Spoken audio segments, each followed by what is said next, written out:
ರೂಮಿಂದ ಆಚೆನೆ ಈ ತರ ವ್ಯೂ ಸಿಗುತ್ತೆ. ಎಕ್ಸಾಕ್ಟ್ ಆಗಿ ಗೋಕರ್ಣದಲ್ಲಿ ಇದು. ಬೀಳ್ಬೇಡ ಬಂತು. ಡೇ 3 ಲಾಗ್ಗೆ ಸ್ವಾಗತ. ನಾವು ಇದ್ದಿದ್ದು ರೂಮ್ ಇದೆ, ಸೇಮ್ ಪಕ್ಕದಲ್ಲೂ ಸೇಮ್ ಆಸ್ ಇಟ್ ಇಸ್ ಇದೇ ತರ ರೂಮ್ ಇತ್ತು. 2 ರೂಮ್ಸ್ ಬುಕ್ ಮಾಡಿದ್ವಿ, ಟೋಟಲ್ 6 ಮೆಂಬರ್ಸ್ಗೆ. ಇನ್ನು ಪ್ರೈಸ್ ಲಿಸ್ಟ್ ಬಂದ್ರೆ ಟ್ಯಾಗ್ ಮಾಡ್ತೀನಿ, ಯಾಕಂದ್ರೆ ನಂಗೆ ಕ್ಲಿಯರ್ ಆಗಿ ಗೊತ್ತಿಲ್ಲ. ರೂಮಿಂದ ಆಚೆನೆ ಈ ತರ ವ್ಯೂ ಸಿಗುತ್ತೆ. ಎಕ್ಸಾಕ್ಟ್ ಆಗಿ ಗೋಕರ್ಣದಲ್ಲಿ ಇದು. ಪಾರ್ಕಿಂಗ್ ಎಲ್ಲ ಇಲ್ಲ ಐತೆ. ಈಗ ಹುಡುಗರು ಬೀಚ್ ಒಳಗಡೆ ಇಳ್ಸೋಣ ಅಂತ ಹೇಳ್ತವ್ರೆ ಬೈಕ್ನ. ಸೊ ಹೋಮ್ ಸ್ಟೇ ಬಂದು ಇದೆ, ಮಸ್ತಾಗಿತ್ತು. ಎಸ್, ನಾನು ಸರ್ಕಸ್ ಆದ್ರೂ ಪರವಾಗಿಲ್ಲ, ಬೀಚ್ ಗಂಟ ಹೋಗ್ಲೇಬೇಕೀಗ. ಕ್ಯಾರಿಯರ್ ಬೋಲ್ಟ್ ಬೇರೆ ಮುರಿದೋಗೈತೆ. ಐತೆ ಬಿಡಪ್ಪ ಬೀಚ್. ಹೋಗು 0 ಅಲ್ಲಿ ಗಾಡಿ ರನ್ ಆಗ್ತೈತೆ ಅಪ್ಪ. ಪೆಟ್ರೋಲ್ ಜ್ಯೂಸ್ ಕುಡ್ದಂಗೆ ಕುಡಿಯೋದೇ ಈಗ. ಸ್ಪೀಡೋಮೀಟರ್ ಇಲ್ಲ, ಅದು ಜಸ್ಟ್ 1, 2, 3 ಫುಲ್ ಸ್ಪಿನ್ ಆಗ್ತೈತೆ. ಇದೇನು ಇಳಿದ್ಬಿಟ್ಟು ಆರಾಮಾಗಿ ಟೋ ಮಾಡ್ಕೊಂಡು ಹೋಗ್ಬೋದು. ಅಯ್ಯ ಬಿದ್ದೆ. ಟೋನೇ ಬೇಕಿಲ್ಲ ಗುರು, ಬಂದ್ಬಿಡ್ತು. ಇವರೆಲ್ಲೋ ಹುಡುಗರು. ಬೀಳ್ಬೇಡ. ಕೊನೆಗೂ ಒಂದು ಆಸೆ ಈಡೇರ್ತಪ್ಪ. ಸಮುದ್ರ ಲೆಫ್ಟ್ಗೆ ಇಟ್ಕೊಂಡು ಒಂದು ಲಾಗ್ ಮಾಡ್ಬೇಕಂತ ಆಸೆ ಇತ್ತು ಬೈಕಲ್ಲಿ. ಬೈಕ್ನೇ ಬಿಡ್ಬೋದು, ಕ್ಯಾರಿಯರ್ ಕಟ್ ಆಗಿದೆ. ಈಗ ಅಲ್ಲೇನಾದ್ರೂ ಸಿಕ್ಕಾಕೊಂಡ್ಬಿಟ್ರೆ ಅದು ಎಳೆಯೋಷ್ಟೊತ್ತಿಗೆ ಸುಸ್ತಾಗ್ಬಿಡುತ್ತೆ. ಸೊ ನಮ್ ದಾರಾಗಿರ ಕಟ್ಕೊಂಡು ಎಳಿಬೇಕಾಗುತ್ತೆ ಅವಾಗ. ಈಗ ಸದ್ಯಕ್ಕೆ ದಾರಗಳು ಯಾವ ಇಲ್ಲ. ಎಲ್ಲೋದ್ರು ಹುಡುಗರು ಅಲ್ಲಿದ್ದಾರೆ ನೋಡಿ. ಇಲ್ಲೇ ಒಂದು ಬೆಳಿಗ್ಗೆ ಒಂದು ಡ್ರೋನ್ ಶಾಟ್ ತೆಗಿದೆ, ಮಸ್ತಾಗಿ ಬಂದಿದೆ. ಏನ್ ಗುರು, ಎಷ್ಟು ಸ್ಪೀಡ್ ಹೋದ್ರು ಹೋಗ್ತಾನೆ ಐತಿ ಇದು. ಕಬಡ್ಡಿ ಆಡ್ತಾವ್ರ ಅಣ್ಣಂದ್ರು.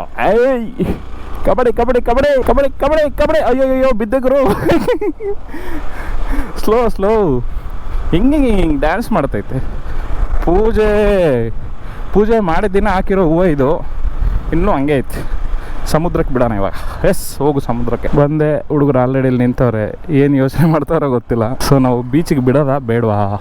ನನಗೆ ಬಿಡ್ತಾ ಇದ್ದೀನಿ. ಇದಕ್ಕಿಂತ ಬಿಟ್ಟರೆ ನನ್ನ ಶೂ ನೆಂದೋಗೈತೆ. ಆ್ಯಕ್ಚುಲಿ ಇದು ಪ್ರೈವೇಟ್ ಬೀಚ್ ಇದು.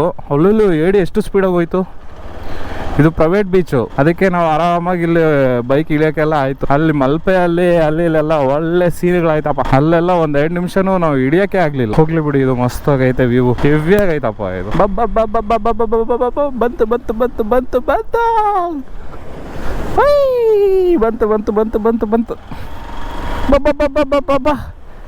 ಬಂದ್ಬಿಡ್ತು.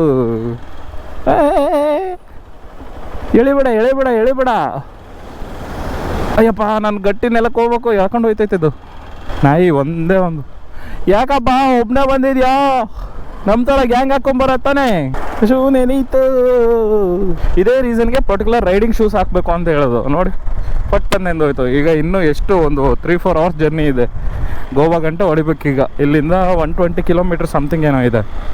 ಅಷ್ಟೊಳಗಡೆ ಡ್ರೈ ಆಗುತ್ತೆ. ಬಟ್ ಆದ್ರೂ ಅದೇ ರೈಡಿಂಗ್ ಶೂಸ್ ಇದ್ದಿದ್ರೆ ತಲೆ ಬಿಸಿನೇ ಇರ್ತಿರ್ಲಿಲ್ಲ. ಓಕೆ, ಬಾಯ್. ಹೋಟೆಲ್ ಹತ್ರ ಹೋಗೋಣ. ನೋಡಿ ಟೈಮ್ ಎಷ್ಟು, 12:15. ತಿಂಡಿನೂ ತಿಂದಿಲ್ಲ ಇನ್ನು. ಜಸ್ಟ್ ಒಂದು ಕಾಫಿ ಕುಡ್ದಿದ್ದಾಯ್ತು. ಮತ್ತೆ ಮಿಡ್ ನೈಟ್ ಬಂದು ಇಲ್ಲಿ ಒಂದು 2-3 ಗಂಟೆ ಇಲ್ಲೇ ಕುತ್ಕೊಂಡಿದ್ವಿ. ಮಸ್ತಾಗಿತ್ತು ವ್ಯೂ. ಅದೊಂದು ಶಾರ್ಟ್ ಇದೆ, ಅದೊಂದು ಆ್ಯಡ್ ಮಾಡ್ತೀನಿ ನೋಡಿ, ಮಸ್ತಾಗೈತೆ. ಓಕೆ, ಈಗ ನಾನು ಆಚೆ ಹೋಗೋದೇ ಇರೋದು ಸರ್ಕಸ್ಸು. ವೀಲ್ ಎಲ್ಲಾದರೂ ಜಾಮ್ ಆದರೆ ಆಗಲ್ಲ. ಈಗ ಬಂದಂಗೆ ಅದೇ ಥರ ಹೋಗ್ಬಿಡ್ಬೇಕಷ್ಟೇ. ಈಗ ಹುಡುಗರು ಆಲ್ರೆಡಿ ಹತ್ಸ್ಬಿಟ್ಟವ್ರೆ ಮೇಲೆ. ಹತ್ತುವ ಬೋಟ್ಸ್ ಫಿಶಿಂಗ್ ಬೋಟ್ಸ್ ಚಿಕ್ಕವು. ಅದ್ರಲ್ಲಿ ಬೋಟಿಂಗ್ ಹೋಗ್ಬೋದಿತ್ತು, ಹೋಗಲಿಲ್ಲ ನಾವು. ಅಯ್ಯೋ ಯಾರವನು, ಅದರಲ್ಲೇ ಹೋಗ್ಬೋದಿತ್ತು. ಇದು ಫುಲ್ ಜಾಮ್ ಆಗೈತೆ. ಇದೇ ಪ್ಲೇಸಲ್ಲಿ ಒಳ್ಳೆ ಸೈಲೆನ್ಸ್ ಇರೋ ಗಾಡಿ ನುಗ್ಗಿದಿದ್ರೆ ಸರ್ರಾಗಿರ್ತಿತ್ತು ಸೌಂಡು. 1ನೇ ಗೇರಲ್ಲ ಐತೆ, 2ನೇ ಗೇರ್ ಹಾಕಿದ್ರೆ ಮುಂದಕ್ಕೂ ಹೋಗೋದಿಲ್ಲ. ಸೂಪರ್ ಅಮ್ಮ, ನೀನು ಹೋಗು, ಜಾಮ್ ಆಗಬೇಡ, ಹೋಗಮ್ಮ. ಹೇಳಿದೆ ದಬ್ಬಿಡಣ ಇರು.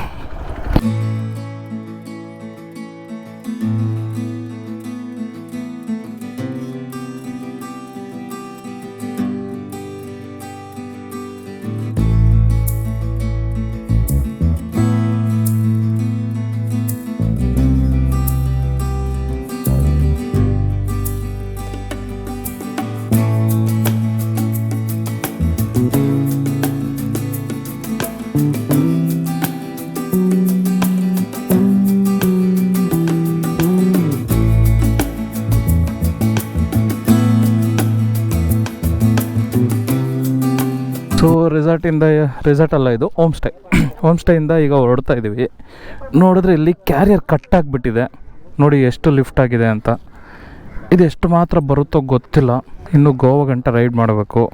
ಇದೇನಾದ್ರು ಕಿತ್ಕೊಂಡು ಬಿಡ್ತು ಅಂತಂದರೆ ಏನೂ ಮಾಡೋಕ್ಕಾಗಲ್ಲ. ಈಗ ಬೋಲ್ಟ್ ಹುಡ್ಕೋಣ ಅಂತಂದರೆ ಬೋಲ್ಟೇನು ಹಾಕ್ಸ್ಕೊಬೋದು. ಇಲ್ಲಿ ನೋಡಿದ್ರೆ ಕೆಳಗಡೆ ಕಟ್ಟಾಗಿದೆ. ಪ್ಯಾಕ್ ಮಾಡೋಕ್ಕೆ ಮುಂಚೆ ತೋರಿಸ್ಬೇಕಿತ್ತು. ನೋಡಿದ್ರೆ ಅದು ಬೋಲ್ಟು ಅರ್ಧದಲ್ಲಿ ಕಟ್ಟಾಗ್ಬಿಟ್ಟೈತೆ. ಕಟ್ಟಾಗೋಕ್ಕೆ ಮುಂಚೆ ಇಲ್ಲಿ ಕೂರಿಸಿ ಕರೆಕ್ಟಾಗಿ ಆಗ್ತಿದ್ದೆ. ಈಗ ನೋಡಿದ್ರೆ ಮುಂದೆ ಹಾಕ್ಬೇಕಾಯ್ತು. ಫುಲ್ ಶೇಕ್ ಆಗ್ತಿದೆ. Okay, let's start. ಅಯ್ಯಪ್ಪ ಓ ಫುಲ್ ಮುಂದೆ ಬಂದ್ಬಿಟ್ಟೈತಲ್ಲಪ್ಪ. ಆ ಕ್ಯಾರಿಯರ್ ಮೇಲೆ ಕೂರಿಸಿದ್ರೆ ಇನ್ನೊಬ್ಬರಿಂದ ಆರಾಮಾಗಿ ಕೂತ್ಕೋಬೋದು. ಕ್ಯಾರಿಯರ್ ಅಲ್ದಿರ ಸೀಟ್ ಮೇಲೆ ಕೂರಿಸಿರೋದಕ್ಕೆ ನನಗೆ ಕೂತ್ಕೊಳ್ಳೋಕೆ ಜಾಗ ಇಲ್ದಂಗೆ ಮಾಡ್ತೈತಿ. ಆಲ್ರೆಡಿ 20 ಲೀಟ್ರ್ ಪೆಟ್ರೋಲ್ ಖಾಲಿ ಆಯ್ತು ಅನಿಸುತ್ತೆ. 650 ಕಿಲೋಮೀಟರ್ಸ್ ರೈಡ್ ಕಂಪ್ಲೀಟ್ ಆಗಿದೆ. ನೆಕ್ಸ್ಟ್ 3rd ಫ್ಯೂಯಲ್ ಸ್ಟಾಪ್ ಹಾಕಬೇಕು. ರೆಸಾರ್ಟಿಂದ ಎಕ್ಸಿಟ್ ಆಗ್ತಿದ್ದೀವಿ. ಇಲ್ಲೂ ಅಷ್ಟೇ ಮಾರ, ಇದು ಜೋರಾಗಿ ಹೊಡೆಯೋಕ್ಕಾಗಲ್ಲ ಗಾಡಿ, ಹಂಗೆ ಹಿಂಗೆ ಸ್ಕಿಡ್ ಆಗ್ತಾ ಹೋಗುತ್ತೆ ನೋಡಿ. ಅಲ್ಲೇ ಬಿಟ್ಟರೆ ಬೀಳ್ಸಿಬಿಡ್ತೀನಿ ಕೇಳಿ. ಆಫ್ ರೋಡಿಂಗ್ ಅಲ್ಲಾದರೂ ಈ ಲೆವೆಲ್ಗೆ ಆಗಲ್ಲ ಮಾರ. ಈ ಸಮುದ್ರದ ಮಡ್ಡು ಹೆಂಗಿರುತ್ತೆ ಅಂತ ಅಂದರೆ ತುಂಬ ಸ್ಮೂತ್ ಇರುತ್ತಲ್ಲ, ಎಂಥ ಆಫ್ ರೋಡಿಂಗ್ ಗಾಡಿ ಆದ್ರೂ ಅದರೊಳಗಡೆ ಸ್ಪಿನ್ ಜಾಸ್ತಿ ಆಗಿಬಿಡುತ್ತೆ. ಸುಮ್ಮನೆ ರೊಟೇಟ್ ಆಗ್ತಾನೇ ಇರುತ್ತೆ, ಮುಂದಕ್ಕಂತೂ ಹೋಗಲ್ಲ. ಸೊ ಈಗ ಒಂದು ಟಿಫನ್ ಬ್ರೇಕ್ ಹತ್ರ ಟಿಫನ್ ಬ್ರೇಕ್ ಹಾಕಿ ಅಲ್ಲಿ ಸಿಗೋಣ.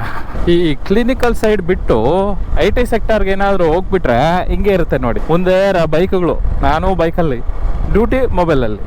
ಹಿಂಗೈತೆ ಅಂದರೆ ಓಪನ್ ಮಾಡು, ಆಫೀಸಿಗೆ ಏನಾದರೂ ಮೆಸೇಜ್ ಇದೆಯಾ ನೋಡು, ರಿಪ್ಲೈ ಕೊಡ್ತಾ ಇರು. ಈ ಇಯರ್ಫೋನ್ಸ್ ಒಂದು ಹಾಕ್ಕೊಂಡಿದ್ದಕ್ಕೆ ಬಚಾವು. ಏನಾದರೂ ಕಾಲ್ಸ್ ಬಂದರೆ ಹಂಗಂಗೆ ಕಾಲ್ಸಲ್ಲಿ ಕೋಆರ್ಡಿನೇಟ್ ಮಾಡ್ಬೋದು. ಈಗ ಈ ಗ್ಯಾಪಲ್ಲಿ ಏನಾಗುತ್ತೆ ಅಂತಂದರೆ, ಈಗ ನಾನೊಂದು ಕಾಲ್ ಬಂತು ಸ್ಲೋ ಮಾಡಿ ನಿಲ್ಲಿಸೇ ಮಾತಾಡಬೇಕು, ಇಲ್ಲ ಇನ್ನೊಂದು ಕಾಲ್ ತೊಗೊಂಡು ಇದು ಮಾಡಬೇಕು ಅಂದರೆ ನಿಲ್ಲಿಸಲೇಬೇಕು. ಆ ಟೈಮಲ್ಲಿ ನಾನು ಏನಾದ್ರು ನಿಲ್ಲಿಸಿ ಸ್ಲೋ ಮಾಡಿದೆ ಅಂದರೆ ಹುಡುಗರು ಆಲ್ರೆಡಿ ಕಾಣೆ ಆಗ್ಬಿಟ್ಟಿರ್ತಾರೆ. ಏನಾದರೂ ಕೇಳಿದ್ರೆ ಸ್ಲೋ ರೈಡರ್ ನೀನು ಅಂತ ಕರೀತಾರೆ.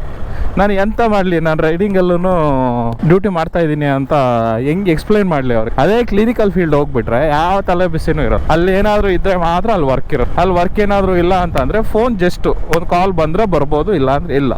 ಅಲ್ಲಿ ಯಾರೋ ಒಬ್ರು ಕ್ಲಿನಿಕಲ್ ವರ್ಕ್ ನೋಡ್ಕೊಂಡ್ಬಿಡ್ತಾರೆ. IT ವರ್ಕ್ ಅಂದರೆ ಎಲ್ಲಿದ್ರೂ ಸೇಮ್ ವರ್ಕು.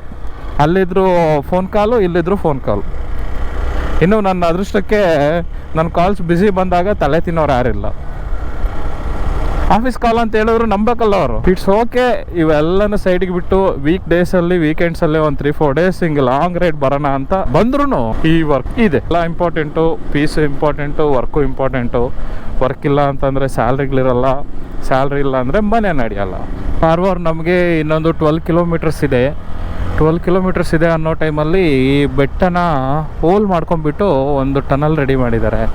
ಹೆಂಗೈತೆ, ನಾನು ಫಸ್ಟ್ ಟೈಮ್ ಇದ್ರಲ್ಲಿ ಹೋಗ್ತಾ ಇರೋದು. ಈ ಟನಲ್ ಹತ್ರ ಒಂದು ಡ್ರೋನ್ನ ಬಿಡ್ಬೇಕಿತ್ತು, ಗಿಜುಯಿ ಅಂತ. 2 ಟನಲ್ ಇದ್ದಂಗೆ ಇದೆ, ಆ ಕಡೆ ಒಂದು ಈ ಕಡೆ ಒಂದು.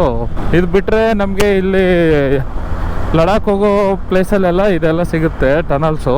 ಅದು ಹೆಚ್ಚು ಕಮ್ಮಿ ಒಂದು 1.5 ಕಿಲೋಮೀಟರ್ ಗಂಟ ಟನಲ್ ಇರಬೇಕು ಅಂತ ಅನ್ಕೋತೀನಿ. ನನಗೂ ಕ್ಲಿಯರಾಗಿ ಗೊತ್ತಿಲ್ಲ, ಬಟ್ ನಾನು ಅದು ಕೇಳಿದ್ದೀನಿ ತುಂಬ ಸರಿ. ಒಂದು 1 ಕಿಲೋಮೀಟ್ರಿಂದ 1.5 ಗಂಟೆ ಇರುತ್ತೆ. ಇದ್ರೊಳಗಡೆ ಎಷ್ಟು ಸಾಕತ್ತಾಗಿದೆ ಅಂತಂದರೆ ಒಳ್ಳೆ AC ಅಲ್ಲಿ ಹೋದಂಗೆ ಐತೆ, ತಣ್ಣಗೈತೆ. ಸೊ ಯಾಕಂದರೆ ಮೇಲೆ ಎಲ್ಲ ಬೆಟ್ಟ ಅಲ್ಲ, ಇದನ್ನ ಹೆಂಗೆ ಕಲ್ಲನ್ನು ಕರೆದ್ಬಿಟ್ಟು ಇದು ಮಾಡ್ದಂಗೆ ಮಾಡೋರ ಏನು ಅಂತ ಗೊತ್ತಾಗ್ತಿಲ್ಲ. ಎಕ್ಸ್ಟ್ರಾ ಮೋಲ್ಡಿಂಗ್ ಏನಾದರೂ ಹಾಕಿರ್ತಾರ. ಹೊರಗಡೆ ಲುಕಿಂಗ್ ಮಾತ್ರ ಸಿಮೆಂಟ್ ಇದೆ, ಒಳಗಡೆ ಏನು ಮಾಡಿದಾರೆ ಅಂತಾನೆ ಗೊತ್ತಾಗ್ತಿಲ್ಲ. ಸೊ ಪವರ್ ಲೈನ್ ಎಲ್ಲ ಸಖತ್ತಾಗಿ ಕೊಟ್ಟವ್ರೆ. ಸೊ ಎಷ್ಟು ಚೆನ್ನಾಗೈತೆ ನೋಡಿ, ಬೆಟ್ಟ ಕಂಟಿನ್ಯೂಷನ್ ಇದೆ, ಅದನ್ನ ಆ ಕಡೆ ಈ ಕಡೆ 2 ಕಡೆ ಕಡಿದ್ಬಿಟ್ಟು ಎಷ್ಟು ಚೆನ್ನಾಗಿ ಮಾಡಿದ್ದಾರೆ. ಇದ್ರಲ್ಲೆಲ್ಲ ಸಿಮೆಂಟ್ ಪ್ಲಾಸ್ಟಿಂಗ್ ಎಲ್ಲ ಮಾಡವ್ರೆ. ಟನಲ್ ಎಕ್ಸಿಟ್ ಆಯ್ತು, ಇಲ್ಲಿಂದ ಇನ್ನು ಎಷ್ಟು ದೂರ ಅಂತ ಹೇಳ್ಬಿಟ್ಟು ನೋಡ್ಬೇಕು. ಹುಡುಗರು ನಾನು ಫೋನ್ ಮಾಡಿದಾಗ ಎಲ್ಲಿದ್ದೀರಾ ಅಂತ ಕೇಳಿದ್ರೆ ಒಂದು ಲೊಕೇಶನ್ ಹೇಳ್ಬಿಟ್ಟು ಆಮೇಲೆ ಬೇಗ ಬೇಗ ಬೇಗ ಬಾ. ಕಾಳಿ ನದಿ ರಿವರ್ ಅಂತ ಇದು ಸಮುದ್ರ ಕನೆಕ್ಟ್ ಆಗೈತೆ, ಬಟ್ ಹೆಸರು ಮಾತ್ರ ಕಾಳಿ ನದಿ ರಿವರ್ ಅಂತ. ಇದು ನೋಡಿ ಎಷ್ಟು ಚೆನ್ನಾಗೈತೆ. ಸಮುದ್ರದ ಪಕ್ಕದಲ್ಲೇನೆ ಬೆಟ್ಟ ಐತೆ, ಬೆಟ್ಟದ ಮೇಲೆ ಮನೆ ಎಷ್ಟು ಚೆನ್ನಾಗಿ ಕಟ್ಟಿದ್ದಾರೆ. ಅಲ್ಲಿಗೆಲ್ಲ ಹೆಂಗ್ ಟ್ರಾನ್ಸ್ಪೋರ್ಟ್ ಮಾಡಿರ್ಬೋದು ಮನೆ ಕಟ್ಟಕ್ ಬೇಕಿರೋ ಐಟಮ್ಸ್ ಎಲ್ಲ. ಒಳ್ಳೆ ವ್ಯೂ ಇದು. ನಿಮ್ಮ ಗೋವಾಗ ನಾವು ಎಂಟ್ರಿ ಆದ ತಕ್ಷಣ same flyover, same right left ಅಲ್ಲಿ ಇದೇ ವ್ಯೂ ಅಲ್ಲೇ ಸಿಗುತ್ತೆ ನಮ್ಗೆ ನೋಡಕ್ಕೆ. ಅದು ನನ್ನ ಪ್ರೀವಿಯಸ್ ಗೋವಾ ರೈಡ್ ಇದ್ರಲ್ಲಿ ಒಂದು ವಿಡಿಯೋ ಹಾಕಿದೀನಿ ನೋಡಿ, ಮಸ್ತಾಗೈತೆ. ಸೇಮ್ ಅದೇ ತರ ಡಿಟೋ ಐತೆ, ಏನು ಚೇಂಜಸ್ ಇಲ್ಲ. ನೋಡಿ ಬೆಟ್ಟ ನೋಡಿ ಎಷ್ಟೈತೆ, ಬಿಲ್ಡಿಂಗ್ ನೋಡಿ ಎಲ್ಲಿ ಕಟ್ಟಿದ್ದಾರೆ. ಕರ್ನಾಟಕದಲ್ಲಿ ಪೆಟ್ರೋಲ್ ಹಾಕ್ಸೋಣ ಅಂತ ಅನ್ಕೊಂಡು ಹಾಕ್ಸಕ್ಕೆ ಆಗ್ಲಿಲ್ಲ. ಈಗ ನೋಡಿದ್ರೆ ಗೋವಾಗೆ ರೀಚ್ ಆದ್ವಿ. ಐ ಮೀನ್ ನಾನು ಎಂಟರ್ ಆದೆ, ಇಲ್ಲಿ ಪೆಟ್ರೋಲ್ ಪಂಪ್ಗಳೇ ಕಾಣಿಸ್ತಾ ಇಲ್ಲ. ಎಂಟ್ರಿಗೆ ವೈನ್ ಶಾಪ್ ಬರ್ತೈತೆ. ಪೆಟ್ರೋಲ್ ಪ್ರೈಸ್ ವೇರಿಯೇಷನ್ ಇರುತ್ತೆ. ನಮ್ಮಲ್ಲಿ 103 ರೂಪೀಸ್ ಏನೋ ಇತ್ತು, ಇಲ್ಲಿ ಎಷ್ಟೈತೋ ಗೊತ್ತಾಗ್ತಿಲ್ಲ. ಈಗ ನಾನಿರೋ ಲೊಕೇಶನ್ ಇಂದ 700 ಮೀಟರ್ಸ್ ಲೈಕ್ ಲೆಫ್ಟ್ ಅಲ್ಲಿ ಎಲ್ಲ ತೋರಿಸೈತೆ. ಫಸ್ಟ್ ಫುಲ್ ಟ್ಯಾಂಕ್ ಹಾಕ್ಸ್ಬಿಟ್ರೆ ಸಾಕು, ಹುಡುಗರು ಮತ್ತೆ ಬೇಕಾದ್ರೆ ಹಿಡಿಬಹುದು. ಪೆಟ್ರೋಲ್ ಖಾಲಿ ಆಗ್ಬಿಟ್ರೆ ಟೋ ಮಾಡಕ್ಕಂತೂ ಸೀನೇ ಇಲ್ಲ. R15 ಬೆಸ್ಟ್ ಮಾರ. ಅದ್ರಲ್ಲಿ ಪೆಟ್ರೋಲ್ ಖಾಲಿ ಆಗ್ಬಿಟ್ರು ಬಗ್ಸಿ ಹಂಗಿಂಗ್ ಅಲ್ಲಾಡಿಸ್ಕೊಂಡು ಹೋಗ್ಬಿಟ್ರೆ ಪೆಟ್ರೋಲ್ ಬಂಕ್ ಗಂಟ ಕರ್ಕೊಂಡು ಹೋಗ್ಬಿಡುತ್ತೆ. ಇದ್ದು ಒಂದ್ಸರಿ ಖಾಲಿ ಆಯ್ತು ಅಂದ್ರೆ ಖಾಲಿನೇ ಅಷ್ಟೇ, ಅದಕ್ಕೆ ಏನಿಲ್ಲ. ಪೆಟ್ರೋಲ್ 96 ರೂಪೀಸಾ? ಸೂಪರ್ ಅಲ್ಲ ಬ್ರೋ. ಫುಲ್ ಸ್ವಲ್ಪ ಟೆಂಪರೇಚರ್ ಎಡವಟ್ ಆಗ್ಬಿಟ್ರೆ ಹೆಂಗ್ ಮಾಡತ್ತೆ ಗುರು ಇದು. ಬ್ಯಾಟ್ರಿ ಲೋ ಅಂತ ಹೇಳುತ್ತೆ. ಸೊ ಏನೋ ಹೀರೋ ಗೋಪ್ರೋ ಏನೋ ಕಂಪ್ಲೇಂಟ್ಸ್ ಅದು ಲಾಗ್ ಮಾಡಕ್ ಬಿಡ್ತಾನೆ ಇಲ್ಲ ಗುರು. ಇದು ಫುಲ್ ಟೆಂಪರೇಚರ್ ಎಡವಟ್ ಆಗಿದೆ ಅನ್ಸೋ. ಟೆಂಪರೇಚರ್ ಫುಲ್ ಕಮ್ಮಿ ಇದೆ ಒಂದು ಲೆವೆಲ್ಗೆ. ಬ್ಯಾಟ್ರಿ ಲೋ ಅಂತ ಸುಮ್ಮನೆ ಹೇಳ್ತಾ ಇದೆ. ವಾಸ್ಕೋಡಗೆ ಇನ್ನೊಂದು ಹೆಚ್ಚು ಕಮ್ಮಿ ಇನ್ನೊಂದು 20 ಕಿಲೋಮೀಟರ್ ಅನ್ಸುತ್ತೆ. ರೂಟ್ ನೋಡಿದ್ರೆ ಹೊಸ್ದಾಗಿ ಹಾಕಿದ್ದಾರೆ, ಫ್ರೆಶ್ ಆಗಿ ಸಾಕಾಗೈತೆ ರೂಟ್ ಮಾತ್ರ. ಹೆಂಗಿದೆ ನೋಡಿ. ಈ ರೋಡ್ಸ್ ಇರೋದು ಇಷ್ಟು ಇದರಲ್ಲಿ ಡಬಲ್ ವೇ ಮಾಡಿಬಿಟ್ಟವ್ರೆ. ಆಪೋಸಿಟು ನುಗ್ತಾ ಅವರೇ, ಒಂಚೂರು ಹೇಳೋಕ್ಕಾಗ್ತಿಲ್ಲ. Full god section. ಇಂಟರ್ನ್ಯಾಷನಲ್ ಏರ್ಪೋರ್ಟಿಂದ ಒಂಚೂರು ಮೂವ್ ಆಗ್ತಿದ್ದೀವಿ. ಈಗ ಅಲ್ಲಿ ಮುಂದೆ ಕಂಪ್ಲೀಟ್ ಲೆಫ್ಟ್ ತಗೋಬೇಕಂತೆ. ಈಗ ಸದ್ಯಕ್ಕೆ ಗುರುದ್ವಾರ ರೋಡ್ ಅಂತ ಇದು. ನಾವು ವಾಸ್ಕೋಡ ಸಿಟಿಗೆ ಬಂದ್ವಿ. ಇಲ್ಲಿ ಇನ್ನೂ ರೂಮ್ಗಳೆಲ್ಲ ಹುಡುಕ್ಬೇಕು.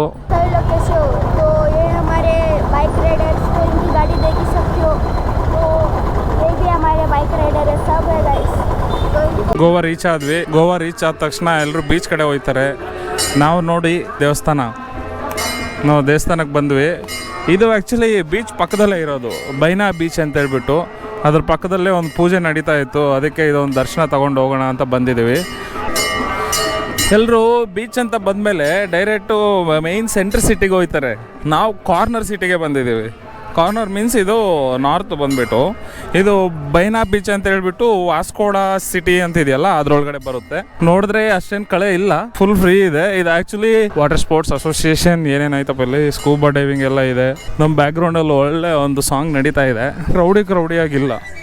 ಮೇ ಬಿ ಬಾಗ ಬೀಚು ಅದು ಯಾವುದಾದ್ರೂ ಹೋಗಿದ್ರೆ ಫುಲ್ ಕ್ರೌಡಿ ಥರ ಇರೋದು. ಈ ಬೀಚ್ ಬಂದುಬಿಟ್ಟು ಗೋವಾ ಇಂಟರ್ನ್ಯಾಷನಲ್ ಏರ್ಪೋರ್ಟ್ ಪಕ್ಕದಲ್ಲೇ ಬರುತ್ತೆ.